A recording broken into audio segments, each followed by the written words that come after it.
Yeah.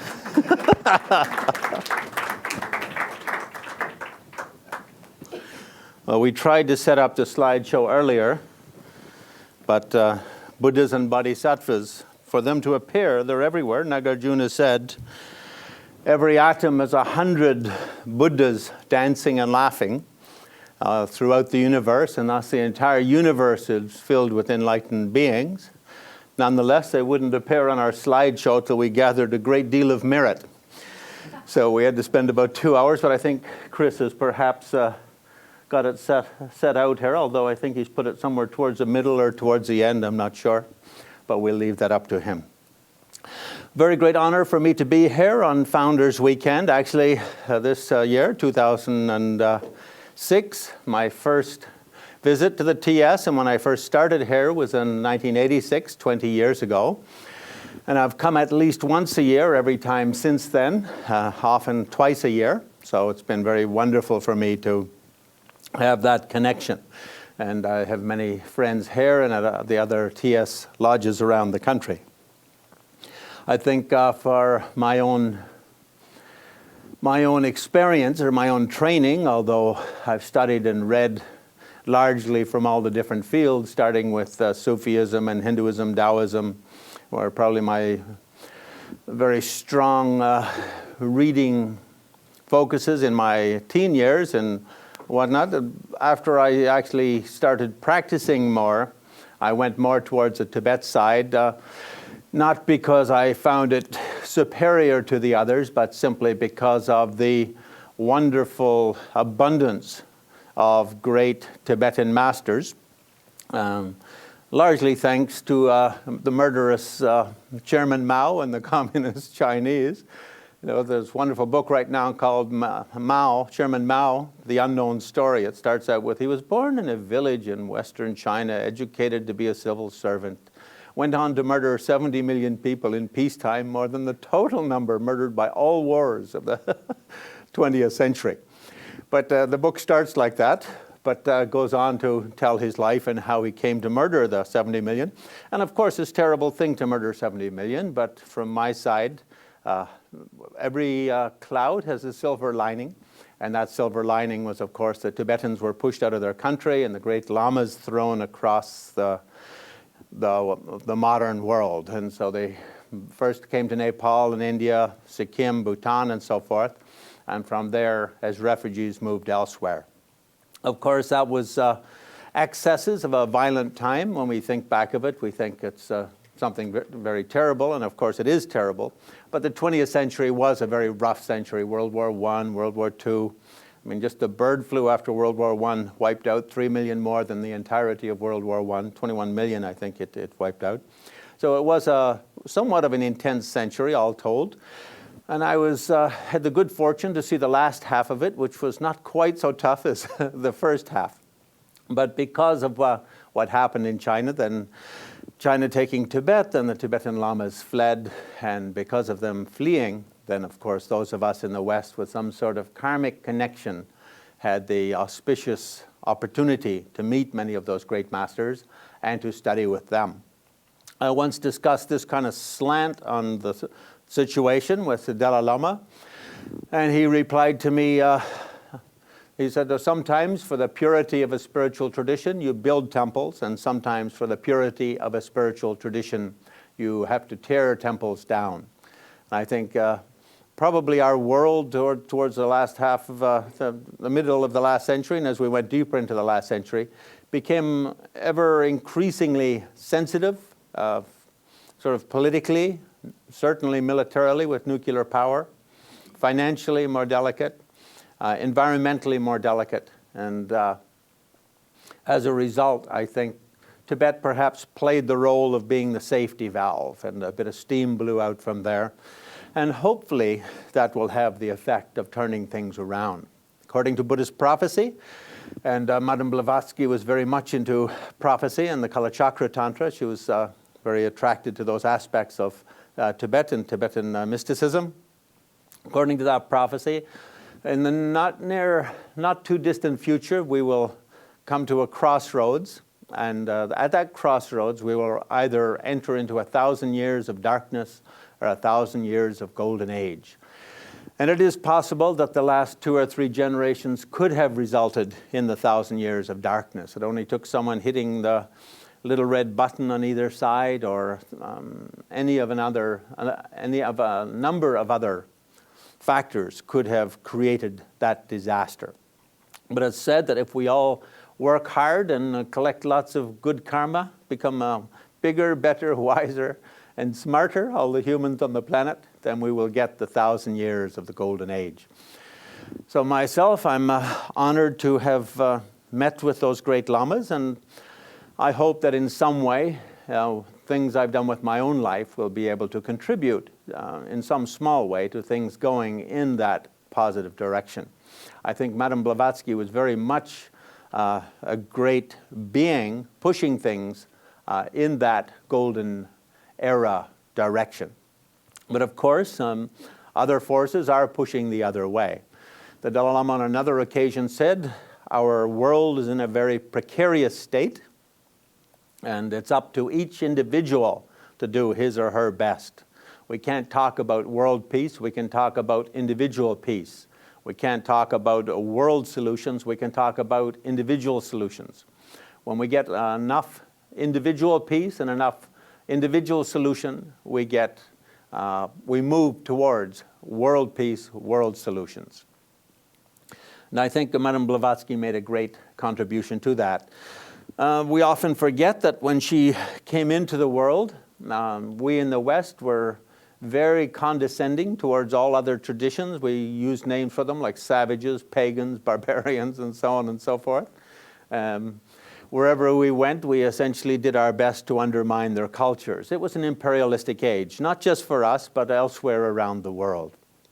But Madame Blavatsky really was very much a breakthrough thinker when she not only pronounced that all traditions of the world have a great deal of truth to share and are founded in truth and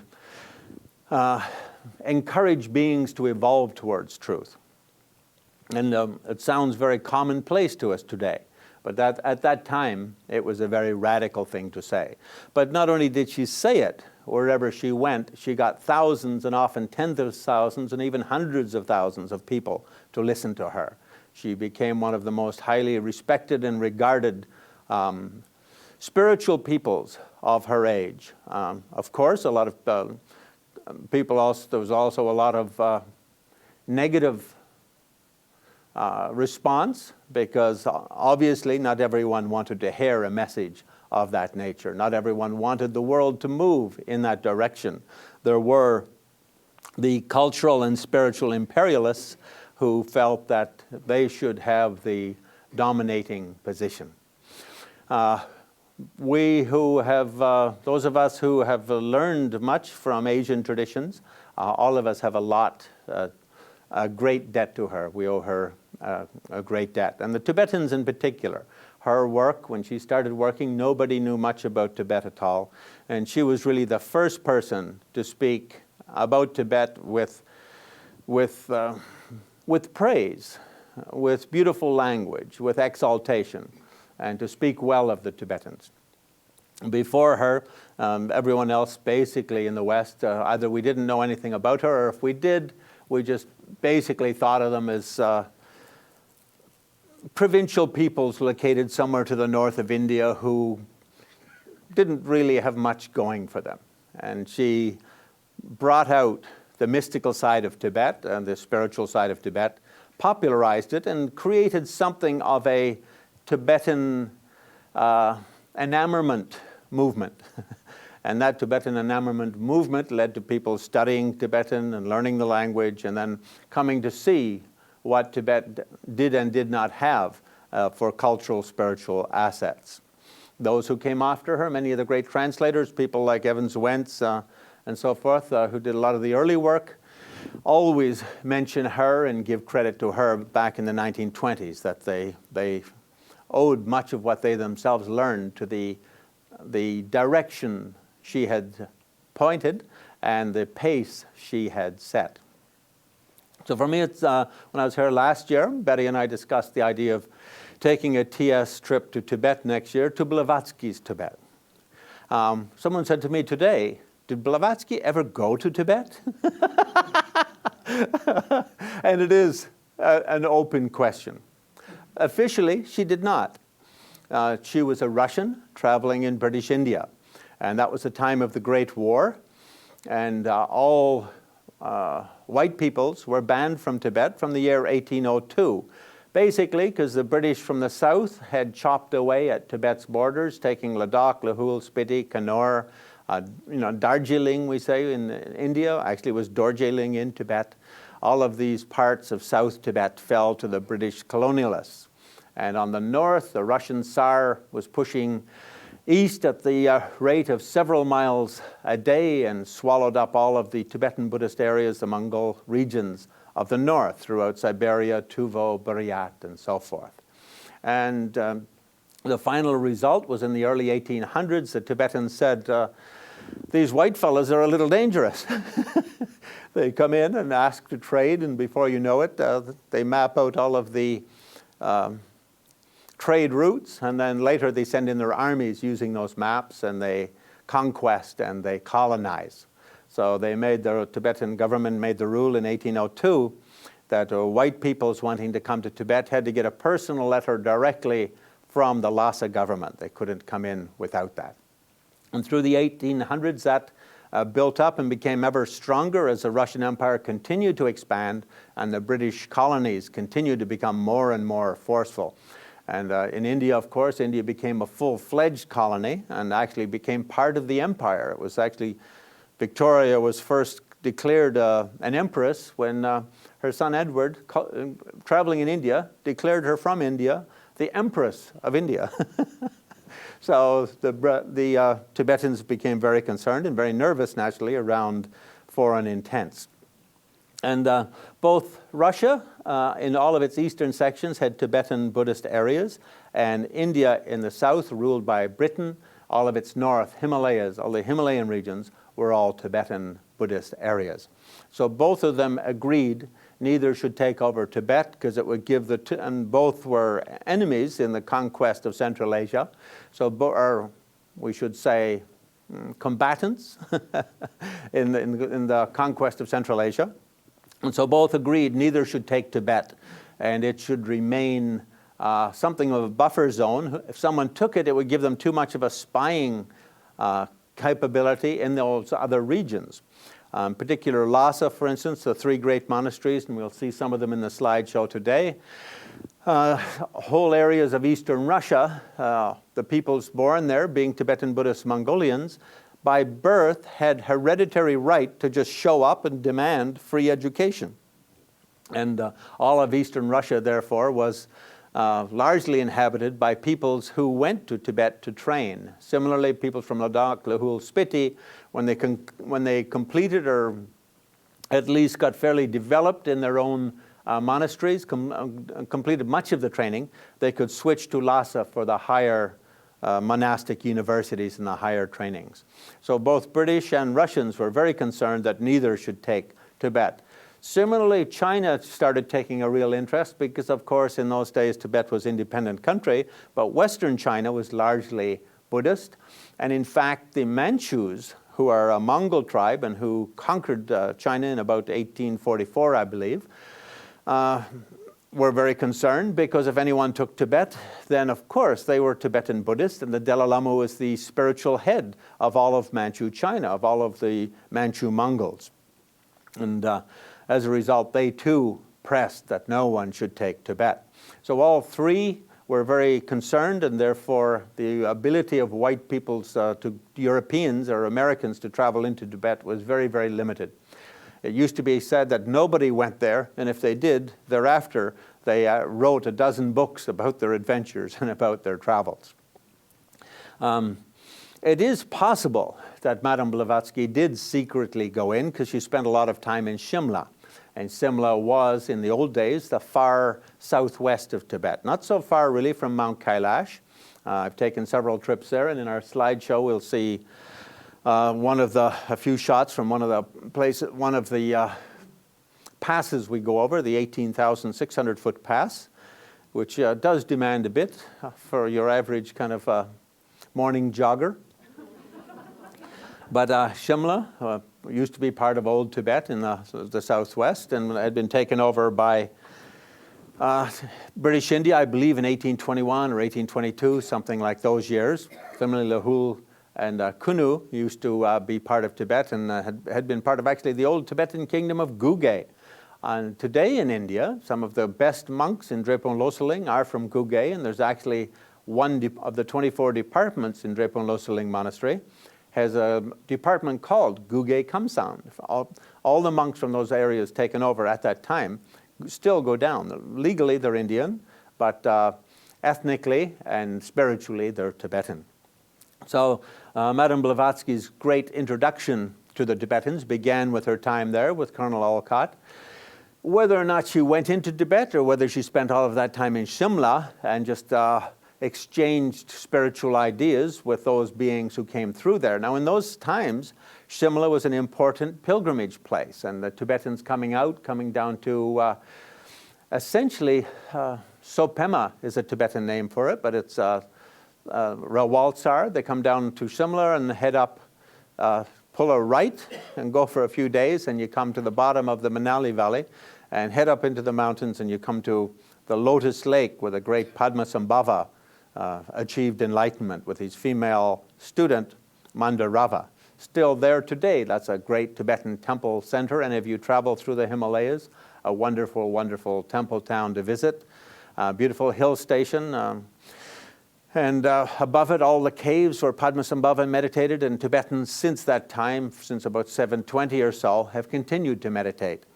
And so that's where Madame Blavatsky essentially got her introduction to Tibet and learned about it, met many great Tibetan masters, and where she and Olcott, well, I shouldn't say took an interest. They had spent a lot of time before that elsewhere in India and possibly had other direct connections. Certainly, they had been to Sri Lanka and various other Buddhist regions.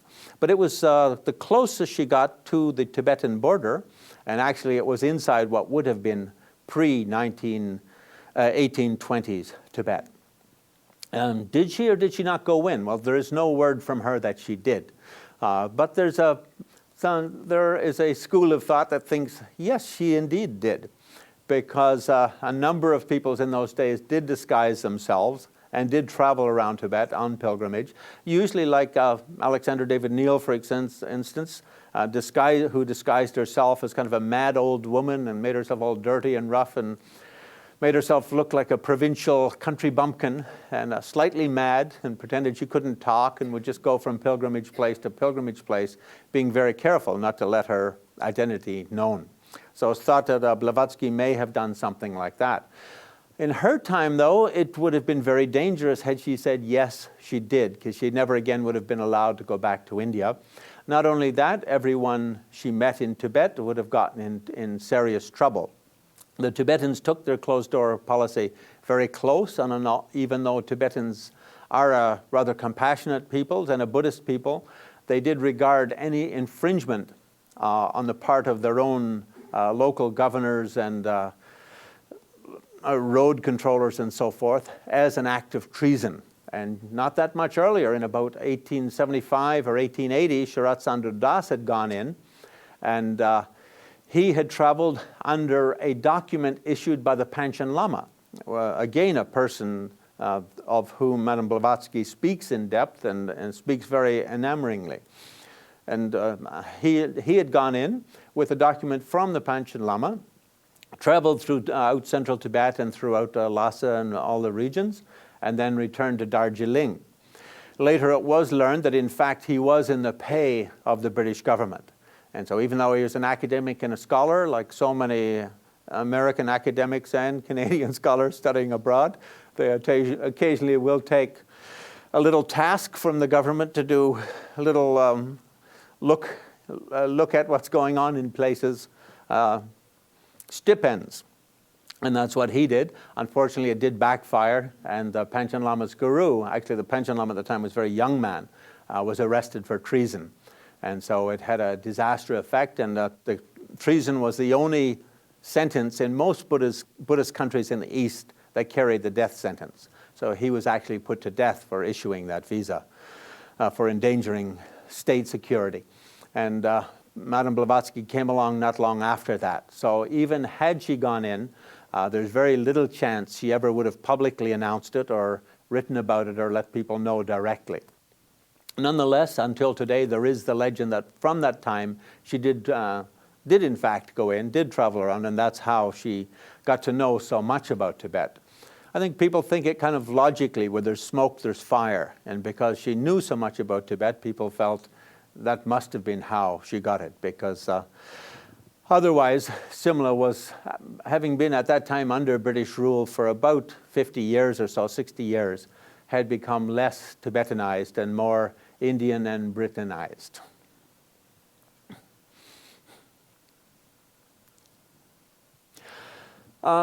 I think one of the main books in the early days, and I brought a copy along with me, just in people don't know it, H.P.B. Blavatsky Tibetan Tulku by Geoffrey Barborka, which is one of the very important early books on Tibetan culture, and is one of the ones that really tells a lot about what was going on with that whole part of the world, and what was going on in Tibet spiritually, and very carefully drawing from Blavatsky's writings, kind of hints of what she knew, and then elucidating that and showing how the whole Tibetan tradition works spiritually. But she basically culls all of Blavatsky's secret doctrines, writings, and other sources, interviews with her, letters with her, and so forth, and drawing on those sources creates the picture, and really the first in-depth picture of the Tibetan spiritual world. Of course, today, it's a lot later, we can look at it and say, well, that it doesn't really all come up to modern linguistic and philosophical ways of looking at things. But when we translate anything from a foreign language into our own, we put it into a cultural setting which is accessible to our readers. And I think a lot of the distance is created by that. I remember with David Regal, a very dear friend who's a theosophist, and when I had him doing the Sanskrit on my Kalachakra book, he was working on some of the early Blavatsky writings. And a lot of the early academics poo-pawed Blavatsky for a word called Dode and Gyude, and books called Dode and Gyude, from which she had gotten much of her learning. And they commented that no such book exists in the Tibetan world. In fact, Dode means the compendium of sutras. Sutras means public discourses.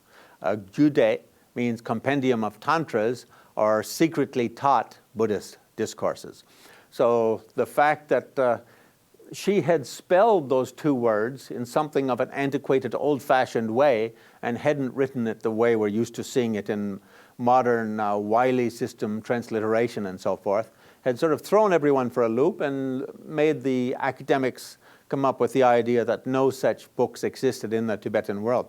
Actually, I'd never heard the debate myself until David pointed it out to me and pulled out some paragraphs on it, and then pulled out those two words and showed what they were and asked if I knew what they were in Tibetan.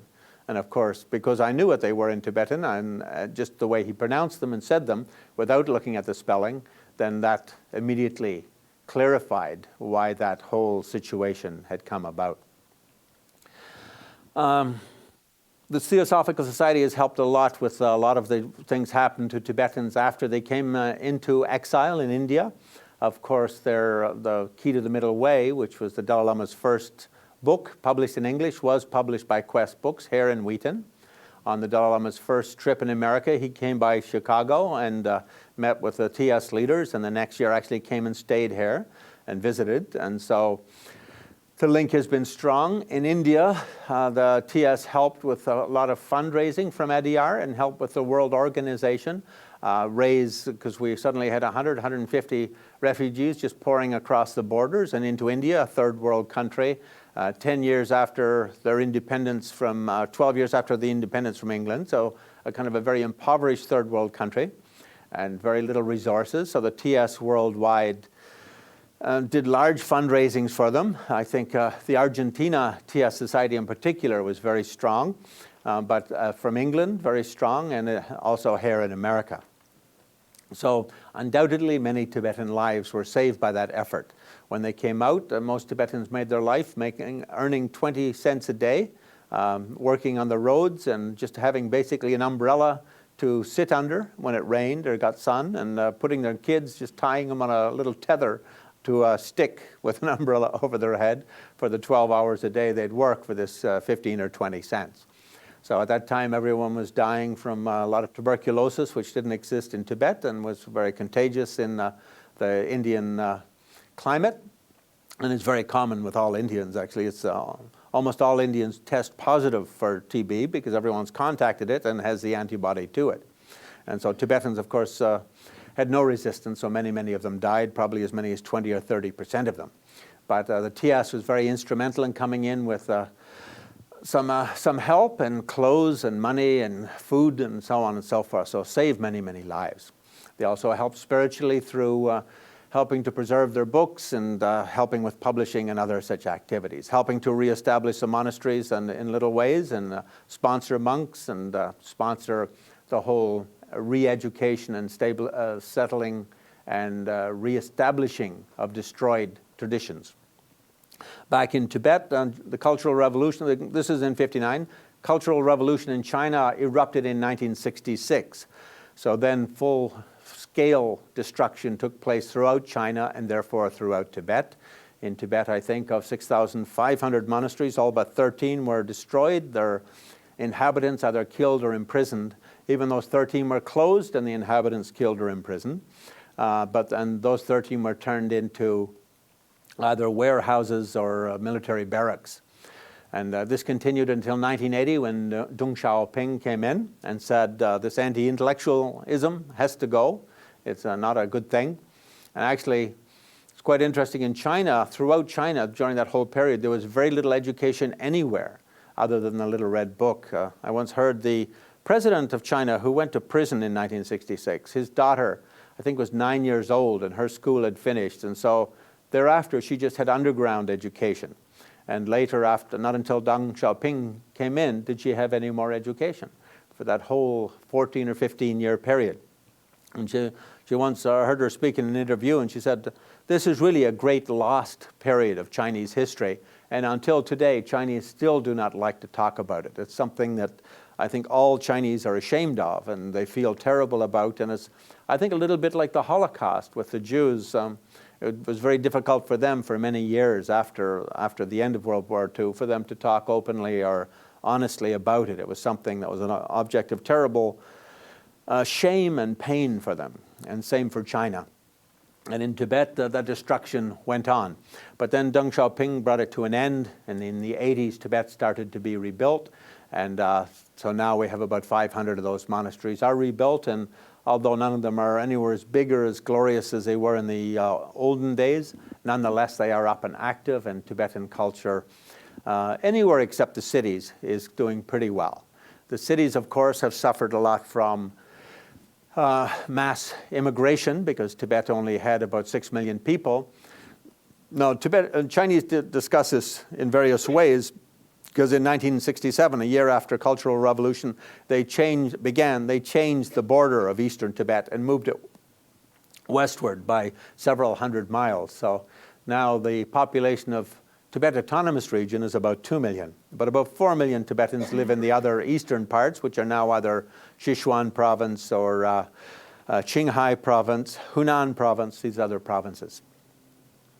But in Central Tibet in particular, immigration has been very strong with, I think now maybe 2 or 3 million, 4 million Chinese living and only 2 million Tibetans.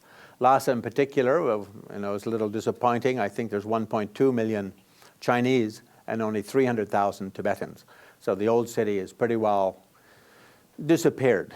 Nonetheless, it is still very much a sacred country, and when you go 200 yards off the road, you get back to Old Tibet. So when we travel in Tibet next year on the Theosophical tour, those of you who come, we will mostly go to those areas, those places, which are still very quite pure in terms of Tibetan spiritual culture, and where a lot of practice and study, meditation, and so forth is done. Now I thought, we'll do something with a slideshow here. I have to find Chris and find out, we have to get to the first slide. There we are, beautiful.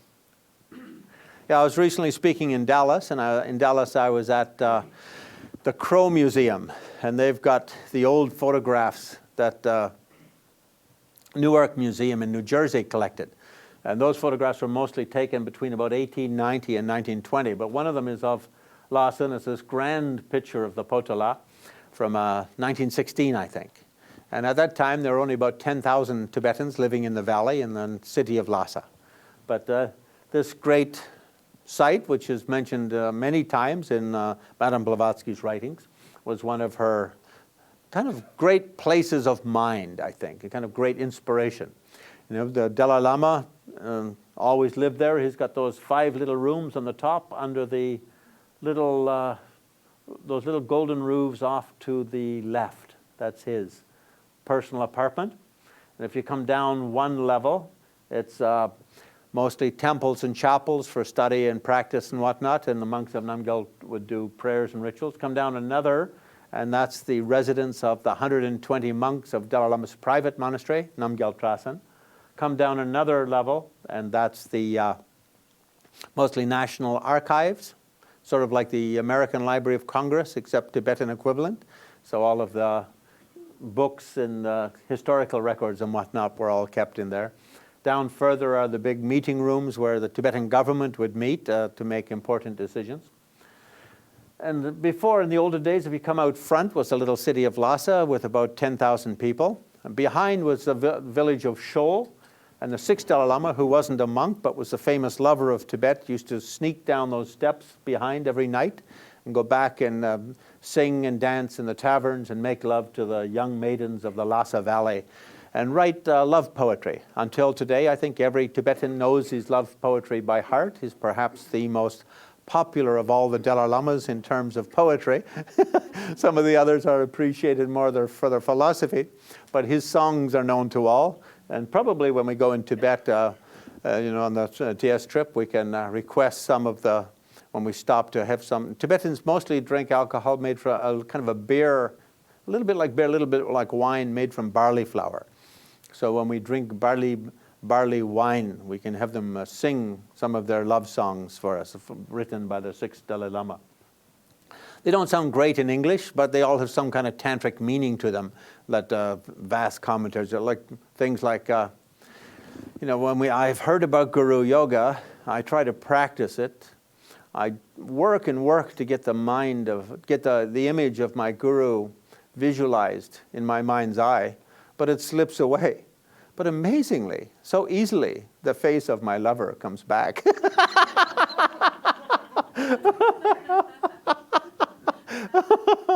Now, of course, Tibetans give that Lamas give that he probably just meant it as a simple love song, or he may have meant it as a tantric song. But if it were to be given a tantric meaning, then it would be that the teacher is an important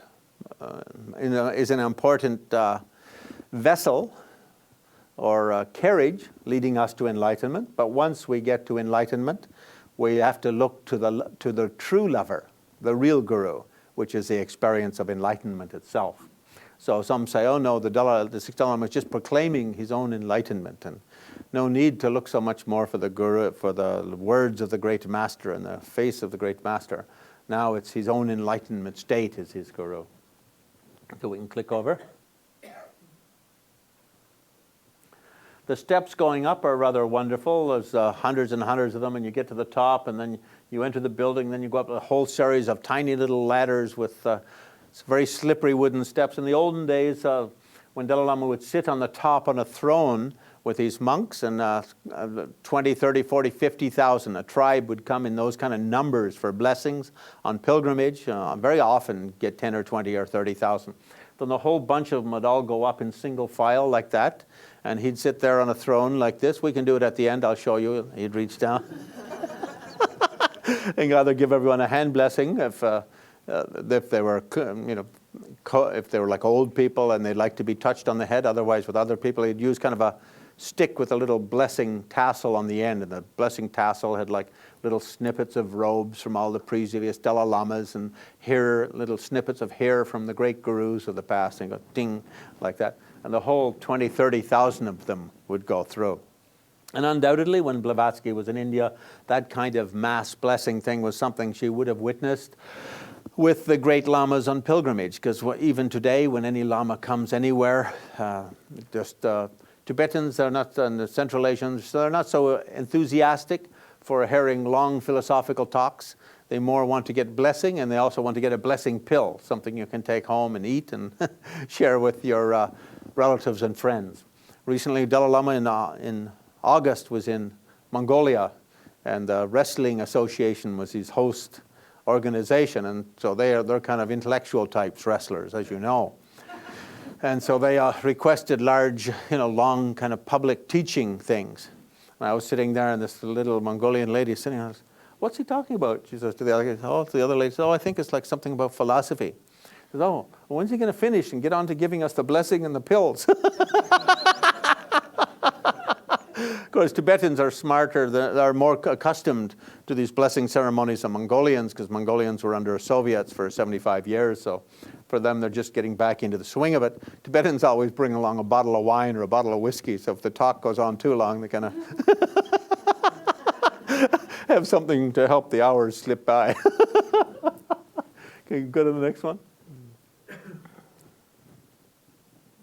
Inside of the Potala, it's said to be a mass palace of 1,000 rooms, but all the upper chambers are all temples. So this is my personal favorite.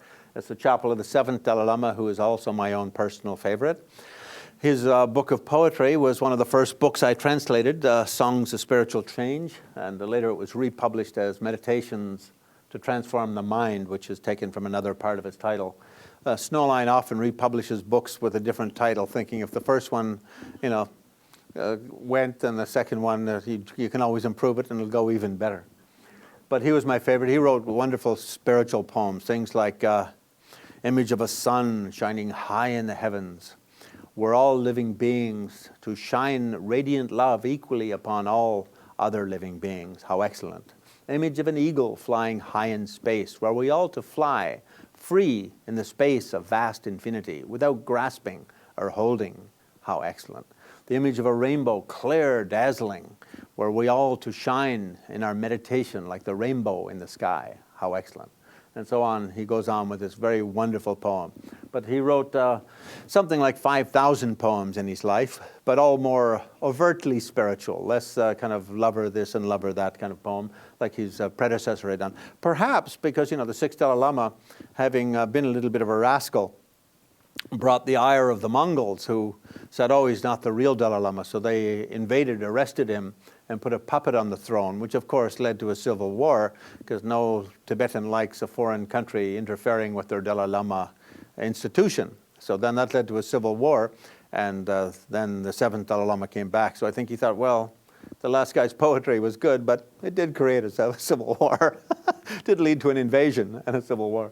But that's one of my, that chapel has 3 statues of him, plus the mummy that was made of him after he died. Tibetans make mummies of their Dalai Lamas, Panchen Lamas, and Genren Tripa, head of Gelugpa. And so all of the Dalai Lama mummies from the 5th on still exist, and they're in the Potala.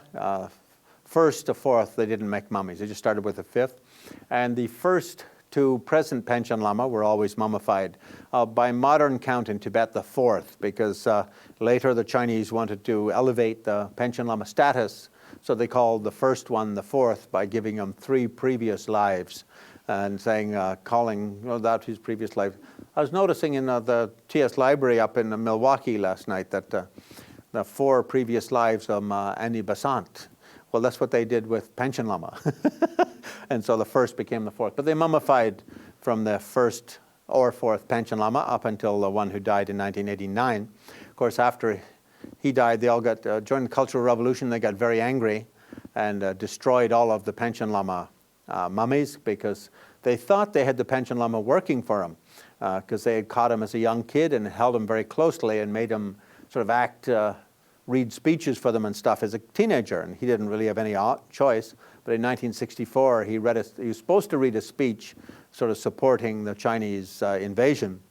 And he said just the opposite, that things had gone terribly and were going worse, and there was no hope. And so unless Tibetans looked to the Dalai Lama then, and just held their breath for a while, things would be going much, much worse for the next couple of decades.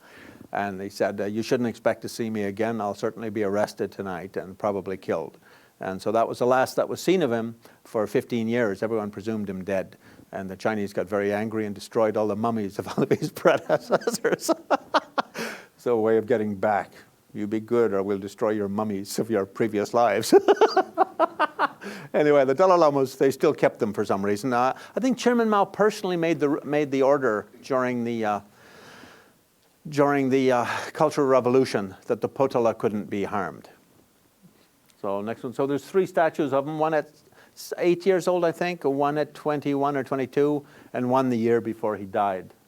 So that's the one of them as a little boy there below, and that's the one above as I'm older, and the one over in the corner is the one of them as a young man. So next. The other great thing in Lhasa, of course, the Jokong also was not destroyed quite by accident. It had been built in about 630, that King Songtsen Gampo, the emperor who had unified all of Tibet in those days and made an empire that went all the way from Western China to Afghanistan, down deep into India, and all up covering the Silk Road. Large parts of Mongolia were invaded. The largest continuous land empire ever seen in our Western world, even larger than the Roman Empire. But anyway, he married 2 foreign women, both Buddhists, one from Nepal and one from China. So in the Cultural Revolution, China, they were supposed to destroy anything non-Chinese, directly non-Chinese linked in Tibet. Anything with a direct link to China should not be destroyed. So the generals thought that this had been built for the 2 foreign Buddhist princesses. The first was from Nepal, and the second was from China. And so they got the temples confused, and they destroyed the Chinese temple and preserved the Nepali temple. So this was one built for the Nepali temple. I think I've always told Tibetans, your big hope is your occupiers are Chinese communists. It does give them an advantage. They're always doing the wrong thing. But anyway, it's a very beautiful temple, and we will be going to there on the trip. Now again, Blavatsky mentions that many times in her writings because it was the center of all Buddhist Asia, and undoubtedly many of the Buddhist pilgrims she met while they were living in Shimla would have been if they came from Eastern Tibet, they would certainly go through. There are very set kind of pilgrimage routes, standard pilgrimages that the Central Asians love. And every year, once in their life, they like to make the Mount Kailash one, which actually next year I'm taking one there in August. But that's a tough one, a real tough one. So if you go to Kailash, you go down there, past there, particularly if you're old school or Nyingma, down to Simla, then over to Rawalsar, to Guru Padmasambhava's caves up there.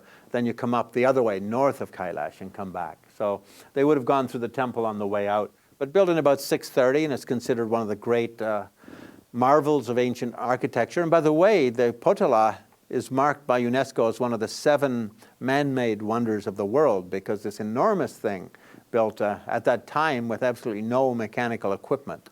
And according to Tibetan sayings, they used lamas with telekinesis to levitate the large rocks into place at the top, because there was no other way to get them up. They tried. You're not supposed to use magical powers unnecessarily, because it's like showing off. But if all else fails, then you can. So according to legend, that's how they did. So next one. Padmasambhava, who came to Tibet 100 years later, of course, and we'll be going to many of his places. Again, Blavatsky mentions him many times as a source of great inspiration, but what he actually wrote and taught, we don't really know because it was so long ago. And much of what has been preserved has been through treasure text, either through dreams or meditation visions and so on. But nonetheless, these are all credited to him or inspired by him. So they're a very great being. We can actually click that. There's a way you can, no, maybe you can't see it. No, can't see on the screen. Okay. Otherwise, you could blow it up a little bit. But a very great master, again, and considered to be emanation of Shenrezi, as is the Dalai Lama. The prayer to him begins, Dharmakaya is Amitabha, Sambhogakaya is Shenrezi, Nirmanakaya is Padmasambhava. And I noticed in Tulku in Tibet, there's a passage where they quote, Madame Blavatsky is discussing those 3 kayas and the doctrine of 3 kayas. The infinity of being, where mind becomes vastness, how mind manifests on the etheric plane or the higher plane, which can only be perceived by Aryas or saints, and finally manifests in the ordinary world in ways that can be perceived for the training of ordinary living beings. So it means on the infinite plane, Amitabha, on the etheric plane, Shenrezig, on the human plane, Guru Padmasambhava. But all Tibetan schools regard him as the greatest master of ancient times, and he took everything Songtsen Gampo and the 4 generations following Songtsen Gampo had done and put all of that together in a format and finished and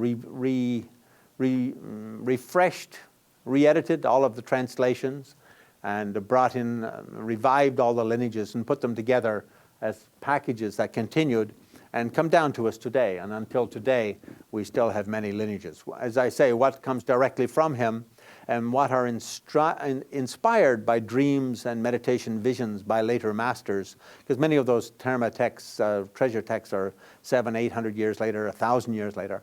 But nonetheless, they are held as equally true of his legacy as though he had spoken them himself. Next. And of course, where Blavatsky was in India was just a few miles from where he achieved enlightenment. The lake where he achieved enlightenment, the cave where he did that meditation, and so forth, is right near where she lived and did a lot of her work up there.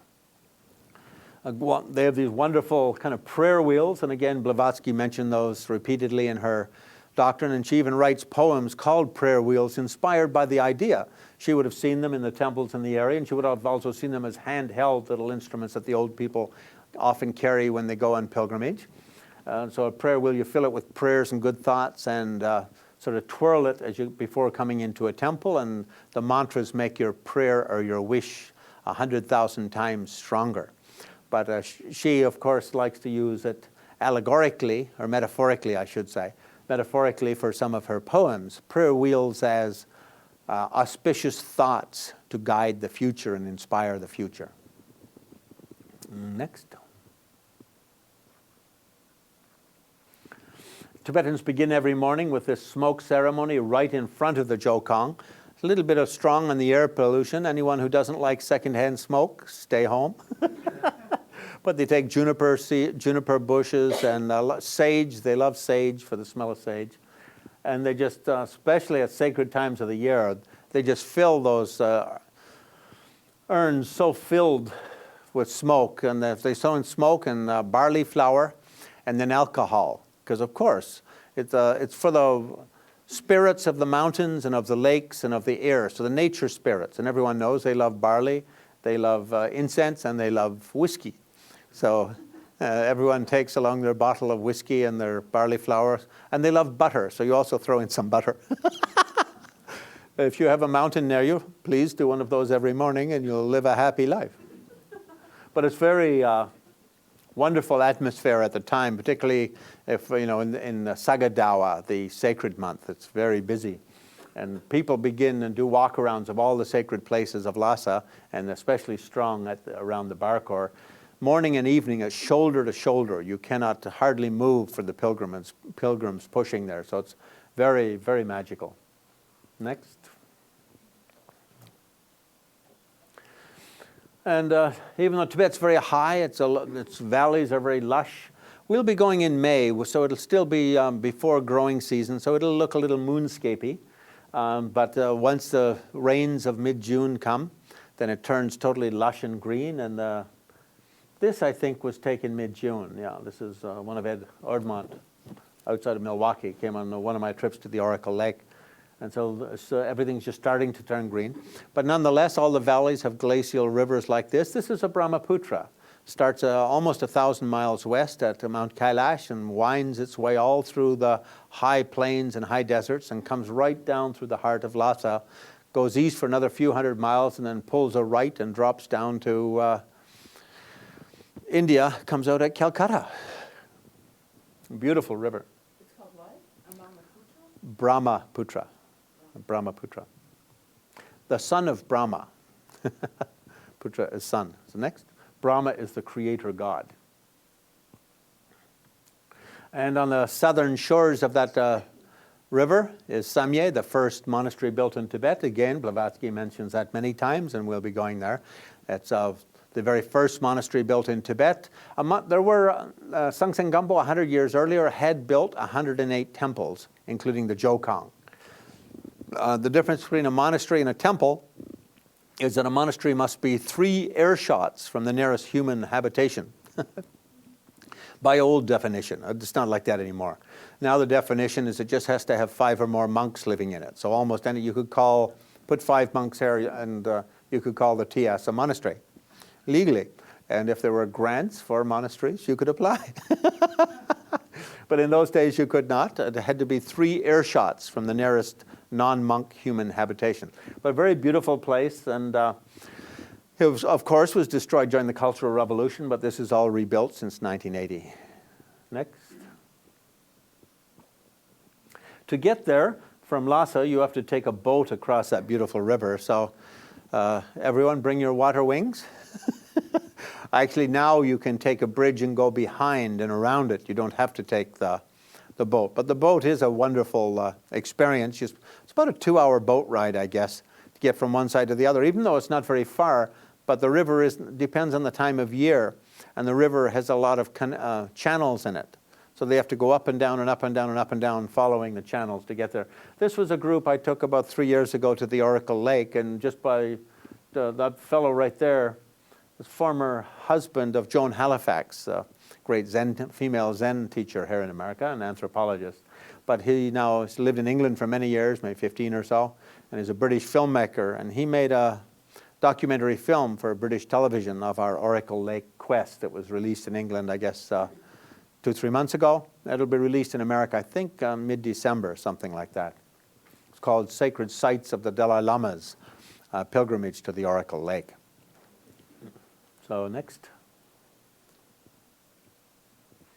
Again, prayer wheels. Every temple we go to, every site, sacred site we visit, always has the prayer wheels. I just wanted to show this one just because it's one near Samye, and it kind of just shows the simplicity of the spiritual life. Often, temples with the statues and whatnot, but the prayer wheel meditation, the morning and evening walk, I think, for Tibetans is their favorite time of day. In an article I once wrote, actually for Quest magazine, I pointed out that I mentioned that I once asked a Tibetan friend living in America what he missed most over here. And he said the morning and evening kora, which means walkabout or pilgrimage. Every Tibetan villager has there's a kind of the sacred sites of the valley where the local water sprite lives and where a tree spirit lives, and then some place where a great saint once sat, and temples built by this or visited by that great being of the past.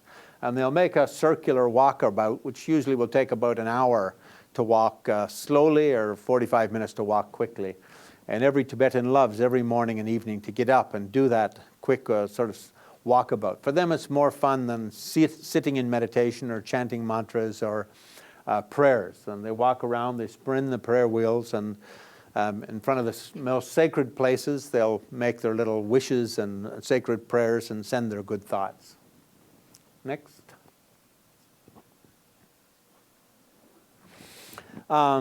Blavatsky was most into the new school, or the yellow school of Tibetan Buddhism, Lama Tsongkhapa, and his 2 great students of being here. I think this is probably, I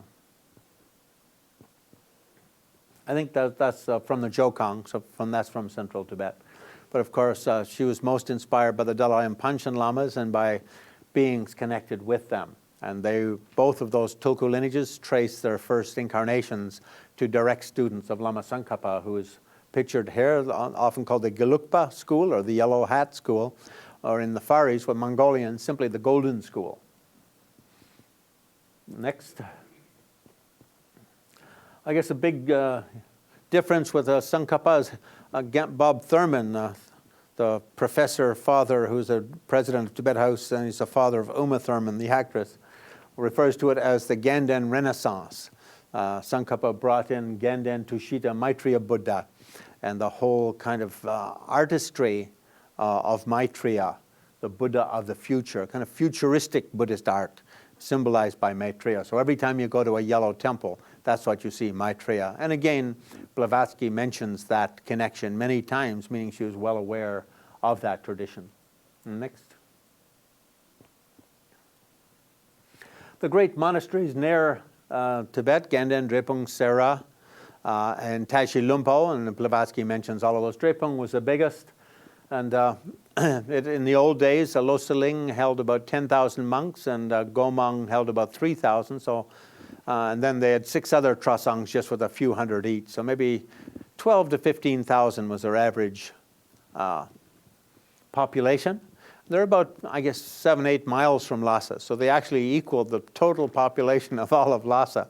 But from the 2nd to 5th Dalai Lamas, they always lived in here. They always lived in Drepung Monastery. Next. If you look out over the buildings and beside the great temples, you have all the residences, and down below there's a beautiful apple orchard. Next. And in the old days, of course, that was all just farmland down below. Now, even though it's 10 miles, I guess, east of the city. No, 10 miles west of the city. The Chinese immigration has spread all the way. Urban sprawl, urban sprawl. It's not just the bane of Chicago. Next. Was that site from the Fatala? That shot is from Drepung Monastery. Oh, okay. Oh, behind Semye is the great mountain complex, cave complex of Chimpu. If you look closely, you can see temples up along it, but there's a nunnery there with 250 nuns, and a lot of those nuns live in the caves up there meditating. That's where the first 25 Tibetans achieved enlightenment under Padmasambhava, and also where the first 2 Tibetans who learned how to fly. And so there's a cave there that they used to practice their flying from. I mention that because my most recent book is called The Flying Mystics of Tibetan Buddhism. And I suggested to Quest Books that they try and get Sir India to give them paperback rights to it, because I think it would be a lot of fun. I dedicate it to Madame Blavatsky and Alexander David Neal, because they sort of saw the fun in Tibetan Buddhism.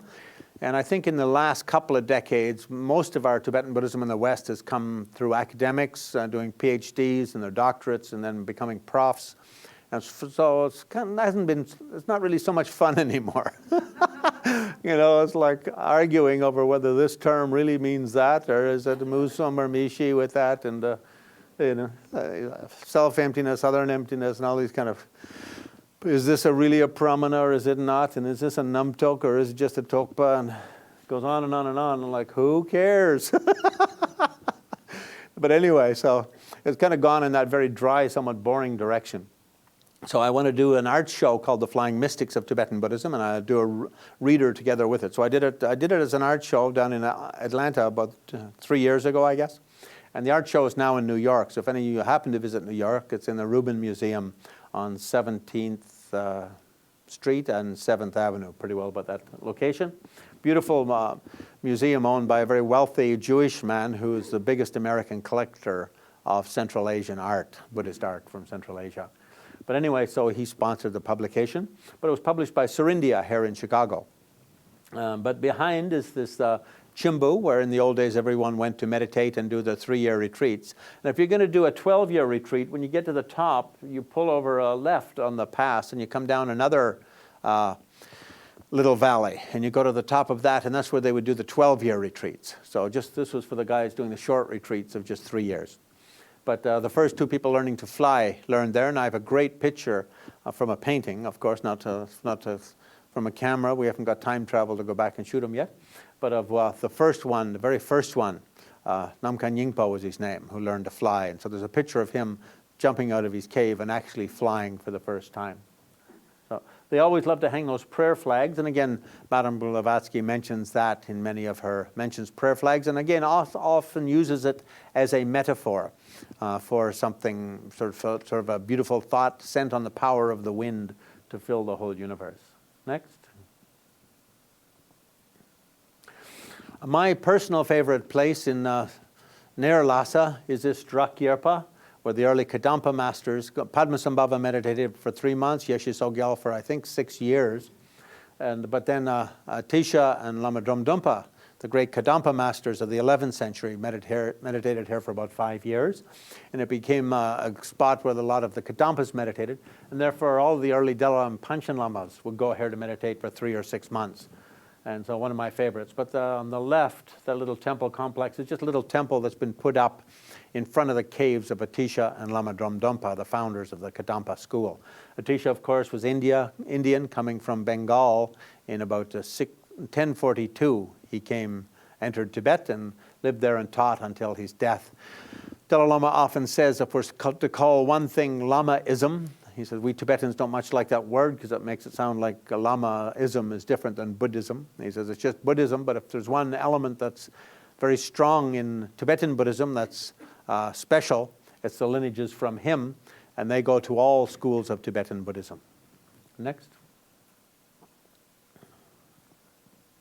Just looking from one of the retreat huts, I think this is the temple in front of the Guru Rinpoche cave. So Padmasambhava lived in this cave for 3 months, and I think Yeshe Sogyal at a later date for 6 months.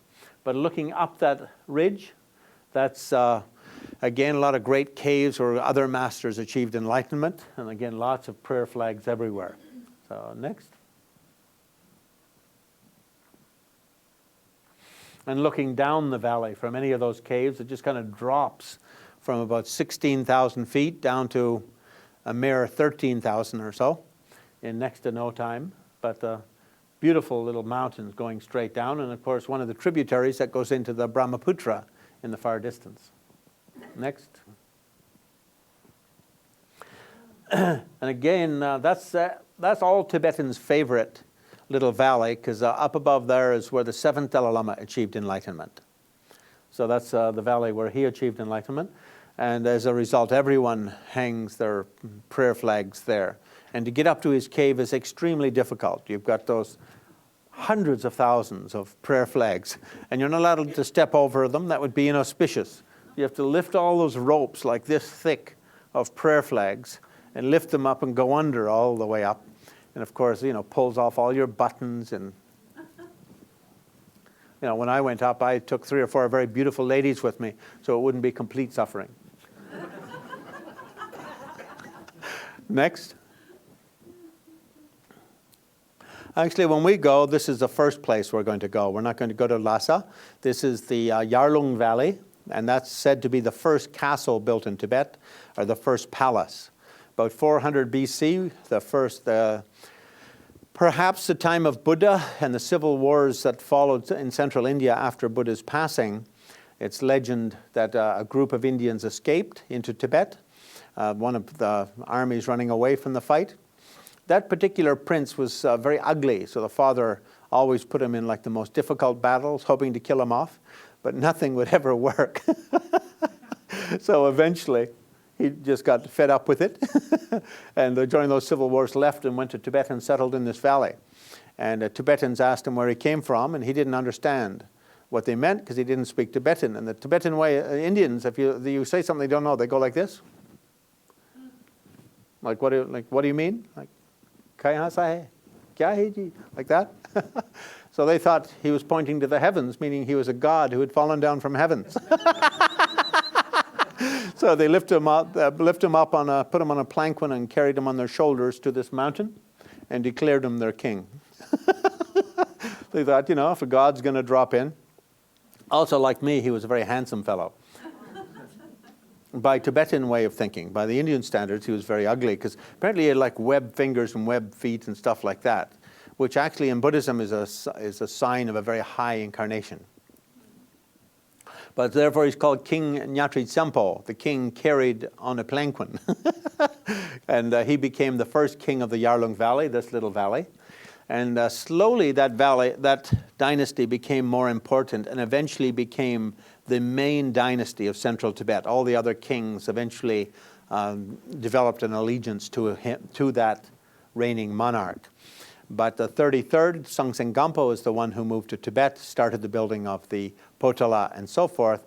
And he turned this from a castle and made it into a little monastery with now I think 6 or 8 or maybe 10 monks live in it and meditate there. But very beautiful, and you have to go up that walkway, but if you're not up to it, there are horses and a camel and a yak down below. You can take your choice of the kind of conveyance you would like. I think here we're kind of yak folks, right? So we'll go for the yaks. Next. But it is a very beautiful beautiful little monastery or temple. Again, it was completely destroyed in the Cultural Revolution by China, but has been rebuilt since. Next. Next. And next. Up behind the temple, all the way to the peak, of course, you get this wonderful array of prayer flags and the such. So next. Then the next few shots are just kind of when you travel from... Tibet is essentially 400 kingdoms that in ancient times were a loose federation, each with its own king, and with the Dalai Lamas as kind of the spiritual peacemakers, and the Tibetan government in Lhasa as a kind of a central switching office, keeping everything working well. You know, famines here or problems there, trying to kind of keep it all working harmoniously. But each one was pretty independent. Each of those valleys had its own king, its own reincarnate Lama, kind of like a Dalai Lama, and its own great, you know, a lot of them had a little bit of their own way of speaking, you know, like Milwaukee accent compared to Chicago, compared to Bronx, compared to Brooklyn kind of thing. Sometimes even a little more different than that. But as you drive from one to another, you go up these wonderful mountain passes with beautiful vistas. Of course, this is in June, so you know the crops are up and it's green. When we're there, I'm not sure if it will or will not yet be green. But the advantage of when we're going, and the reason why we're going earlier, is because that's the sacred month. Because it's not green, people haven't done much farming yet. The pilgrims are out in full force, and it's the holy month for the Tibetans. So everyone... all the temples are full, and the monks are banging drums and chanting, and you've got a lot of you know, temple dances, the mask dances, and all of those kind of things in the month of May. So we're trying to time it for that rather than for the flowers of the greenery summer. Those of you who like, you can come back in the summer. Next. So these again, they're just like beautiful mountain passes. This is Potala, I think, the Pota Pass. And I think it's about 18,000 feet or something like that. It's fairly intense. And when you get up, you're looking down like a very little muddy road. And if it's raining, it's totally muddy and slippery, and it's like one lane. And if you meet someone coming the other way, someone has to back up till you find a place that's almost 2 lanes. And you kind of inch by one another like that. So it's very dramatic. But we're not going to those passes. Ha, ha, ha. Ho, ho, ho. The next. But we're going over many beautiful mountain passes, and the ones like we're going from down by the Turquoise Lake and down to Gyeongsei. We get 2 very beautiful glacial passes that way. But the road there is better finished. It's actually paved road all the way. They just finished it this year. 2008 being Olympic year, China has tried to pave every road from an airport to every main place, and to clear both sides of the street and make it look beautiful and civilized on both sides of the street. Anywhere in China, you go 100 yards off of that, of course, it's quite different. So next. Next. Next. So just kind of beautiful vistas you get as you drive. So this is one of the passes. They do this kind of thing on the mountain passes. Next. Next. The Oracle Lake, which is the subject of the film we made, but you come up to next. You sit on this kind of natural man-made ridge about a quarter of a mile above and look down into the water, and you get your vision from there. But they go there to looking for the reincarnations of all Dalai Lamas and Panchen Lamas. So next. And far west, Kailash, that's traveling from Lhasa out to where Blavatsky spent her time. So had she gone to Tibet, this is how she would have gone. This is the road she would have taken. Next. Next. I don't know who that handsome fellow is. Anyway, that river, one of the reasons why that is so sacred, Shiva achieved enlightenment there in the Hindu tradition, but also the Ganges, the Brahmaputra, the Indus, and the Sulche rivers all are sourced on that mountain, and they flow from there in 4 directions. So India and Pakistan, their 2 main rivers come from that mountain. But it's been a great meditation spot, not only for Hindus and Buddhists, but also for Eastern Persians, the Zoroastrians, for the Bunpos, or pre-Buddhists of ancient Tibet, the shamans of ancient Tibet, the Taoists of Western China, and the shamans of Mongolia for many, many millenniums, actually. So very sacred. So next. The lake where Shiva's Parvati sat in a cold lake meditating, trying to win his heart. And of course, we men were very cool, distant. Even though she was beautiful, he didn't move his meditation at all. But she sat in there for 2 years. He was impressed. They got married and had some kids. One of whom is, of course, Ganesh, of the famous Ganesh fame. And that became the source of the Hindu Tantras. That's about 500 years after the Buddhist Tantras. So in Buddhism, we say Buddhists gave the Tantras to the Hindus. We gave it to the Hindus, giving to Ganesh. It was the first to get the Shiva Puranas. Next. And when we came down, everyone were like walking and coming over past 18,600 feet. We're feeling a little tired. But these grandmas did it prostrating full body length all the way. You take a stone and stretch out and put it down.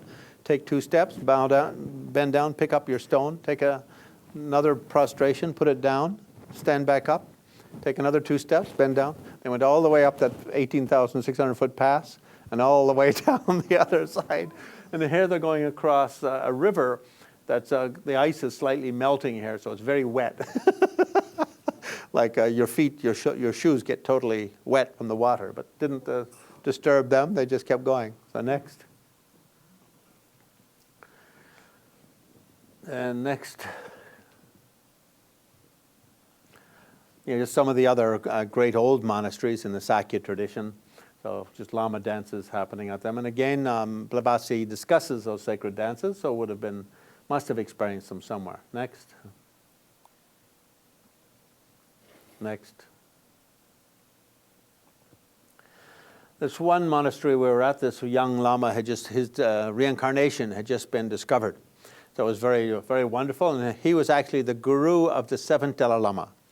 So I feel a very strong connection to him, and like his predecessor, his first reincarnation was a guru of the 7th Dalai Lama, and his previous reincarnation was a fellow who identified the present Dalai Lama.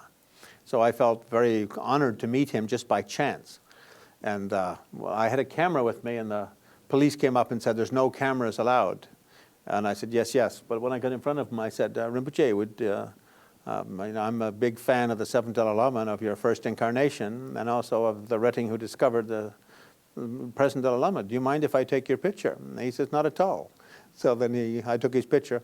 And of course the police grabbed me and took me in the back and said, "This is very bad. Where's your passport? You're going to be arrested." I said, "Oh, I'm sorry, I didn't bring my passport with me." "Well, anyway, you're going to be arrested. Who doesn't bring their passport?" I says, "I don't, because there's a lot of thieves in these places." It says, "You police, you don't do such a good job. There's not enough police here. You should be looking for thieves."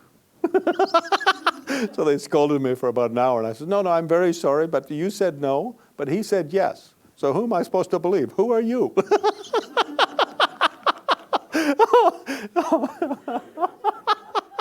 He said, "We'll confiscate your camera." And I said, "No, you will not." The thing is with the communist authorities and all the communist places is to be firm, fair, humorful, and not at all insulting. You can't be insulting. But anyway, he let me keep my camera and my photograph, and this is the one, and Rinpoche just came out beautiful in it. I think he's just 7 years old, and this was his coming out. This was his first public event since his enthronement, since he was recognized about 6 or 8 months ago. So next. Yes, so this is a good friend of Ruth Ann Fowler Hare. I put it in purposely thinking Ruth Ann would be a hare, but a friend of hers, her car had a problem with her car about an hour ago, like half an hour before the talk. So she comes running in and says, "Oh, Glenn, I'm so sorry, I have to run." But I put this in for her. But also to show you guys, you see, if you don't want to walk, we can put you on a camel up some of those mountain passes, or a horse, or a yak. And for those of you who are used to driving like Volkswagens and Toyotas, they even rent donkeys. Next. Oh, yeah, these are the last two pictures. I always, when I travel, I always meet people who say, "Oh, yes, can you find a sponsor for my child?" Da, da, da. So this little girl here, it's a single mom.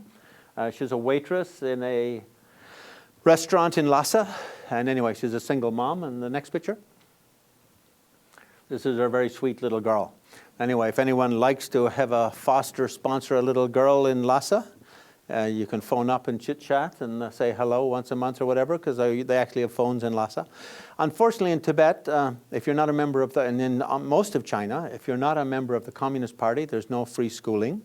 So if you have kids, they don't get to go to school for free. You have to spend like $30 a month for your school fee, and which is kind of amazing in a communist country. You'd think that education and medicine would be free, but neither is free in communist China.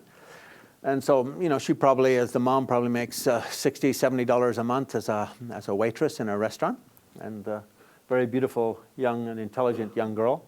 So I thought, wherever I go, I'll put a picture at the end. If anyone says, "Hey, I like that kid, I'll sponsor her for $20, $30, $40 a month," then I'll give you the mom's address, and you can phone up and do it.